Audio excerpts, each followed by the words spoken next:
so it opens doors. You know, that the kind of music you guys do is you create your own rules for people. Yeah, you have to. Yeah. I mean, you know, with sort of INXS music, we've never been, you know, kind of soapbox political or anything. It's really about having fun and about more social issues, I guess, and life and love and you know. So for Original Sin, when you did that album, what was it like revisiting those awesome songs? At times it was, well, in the beginning it was started out as fun, but at times, especially for Andrew, I mean, it was really difficult for him to hear his music completely dismantled and put back together again. But, you know, and it was hard for muscle memory to, after playing them so long, the way they normally are, to get out of that habit. But it was, in all, it was a long project. It took like 2 years. Wow. But it was, you know, great fun. It was great fun to finally have it finished. God, you say? Your turn. You're wearing the hat now. You can speak. Yeah, The have to wear the hat to speak. Who has the conch? Yeah, exactly. So, you know, moving past that, and you guys are working on some new material now for a new album. Is that sort of like a breath of fresh air? Is it a relief, or is it sad to leave that other music? Oh, well, I mean, basically we've been touring and still will be for quite some time. We have a little break coming up, starting tomorrow. For a day. For a day, yeah. Wow. I spent on a plane. Jeez, We've been lucky wanting you. to, you know, work on new material for a long time, really. I mean, we were even talking about it back when we was, you know, still touring Switch, but because we chose to take a big amount of time off, and then this concept of Original Sin came around. Yeah. So when let's just get back to Original Sin, and when you're performing these songs as you're going to be doing tonight, do you have a favorite? You'd have to sit over here for us to tell you that. You have to sit right here. Do you hear that? I think we'd each have a different answer. You know, for me, it's probably the title track, Original Sin. Yeah. Yeah. My favourite's probably The Stairs at the moment. Mine's Don't Change. Kirk and Andy singing on it. Yeah. Oh, thanks, my friend. I really love Don't Change. I think it's one of the loneliest, most beautiful pieces of music I've ever heard. Thanks, Jim. Except for what's her name when she does Except when I sing it. It's lonely because you go off stage for it. Yeah, right. I get to go off stage and call some lawyers and say, thanks for letting me into Canada. Goodness. So you're in LA now, aren't you? Are you living in LA? Living in LA, but you know, obviously my heart's here. I'm planning on moving back to Canada next year. Okay. And you know, I'm tired of paying $1,500 to get an aspirin and a Band-Aid and have them tell me everything's going to be okay. I'd rather pay $1,500 for, you know, an aspirin and a Band-Aid and have a doctor that says, "Can I give you a call at your house, eh? Make sure you're doing okay." Yeah. That's great. No problem. Yeah, you really must notice such a big difference. Have you, you know, in Australia, the healthcare system down there, you know what? That's pretty awesome. We have the shittiest free healthcare system on the planet right now. In Canada. But it's ours. It's true. Yeah. That's true. It's better than nothing. Better than nothing. Yeah. So, but also coming home to Toronto for you in particular, and being in front of, you know, a hometown crowd, is that the best feeling for you, or is it more nerve-wracking?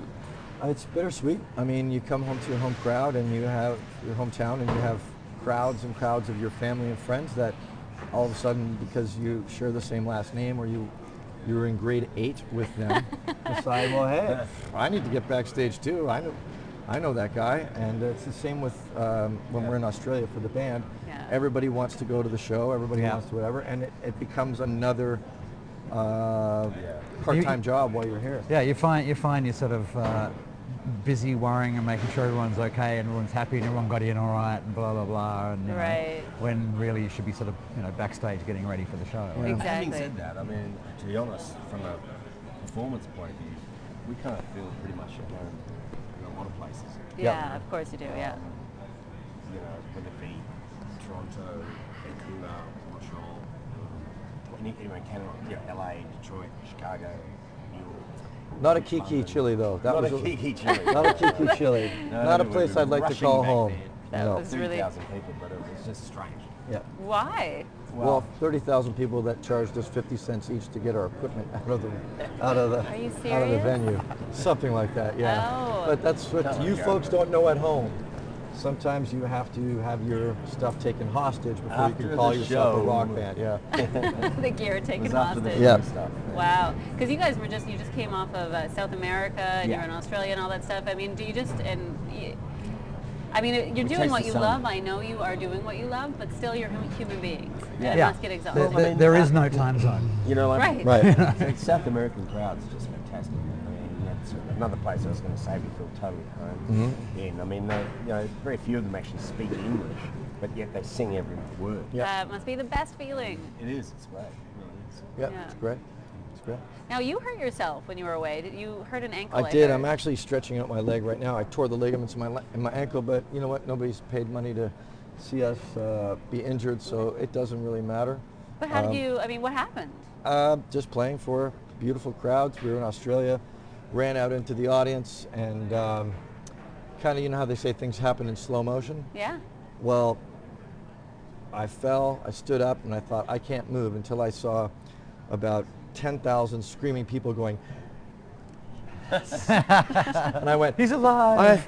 after the show, and they were like, yay, and I went, oh my God, get me to an effing Changed hospital. during the show. Yeah. Well, so what are you doing now? Like, are you on pain medication? Is it wrapped? I don't Or take what- any medication anymore. Nope. So He had you a lot of can't take physio, pain- Yep. Yeah. What do you do for it? I don't believe in pain meds anymore. I just, you know, once you have like 14 Vicodin in your system and still feel pain, pretty much you have to try to use your own tools. So a doctor told me that actually putting pressure on it when I'm seated, that's why I've crossed my legs here, I'm actually applying pressure, because if you don't, you just stand there, then when you go to get up, your ankle goes, not working, and you're back on the floor. So I decided to go the natural homeopathic route of stretching. Change your name to MD. Yeah. MD Fortune. MD for Doctor MD. Well, that's good as long as it's working. I mean, I've been told to do stretches all the time, every day. I still never do them. It's like something. It's the easiest thing, but Yeah. you always put it on the back burner. because Yeah. we all think we're indestructible, I know. and we are to a certain point, but you know, To a certain age. the human body, much like music, just like this record, Original Sin, you know, the human body can have its moments of weakness. It can have its moments of strength. And when I say weakness, I don't mean weakness in that sense. I meant vulnerability. And this record, I find, Original Sin, is very vulnerable. It takes a lot for, you know, a band that has forged basically a sound to sort of say, okay, we're going to readjust and re-articulate that sound. And you know, to be honest with you, when the record first came out, I wasn't sure if it was INXS. I'll tell you what, the third time I heard the record and then started singing on stage with the guys, I thought, wow, this could be, you know, a real future for INXS. As we said in an interview before, I think Need You Tonight was floating around for a year before somebody went, hey, this is a pretty good record. And then all of a sudden, you know, it becomes a classic album. So with this record and the one that we're currently working on right now, we hope to have some great results soon. Now, do you guys feel like in everything that you've gone through in the last few years, you have a history together now as a band? Do you Oh, feel yeah. that's made you a Absolutely. stronger Yeah, sure. Yeah. unit? Yeah, And more jaded.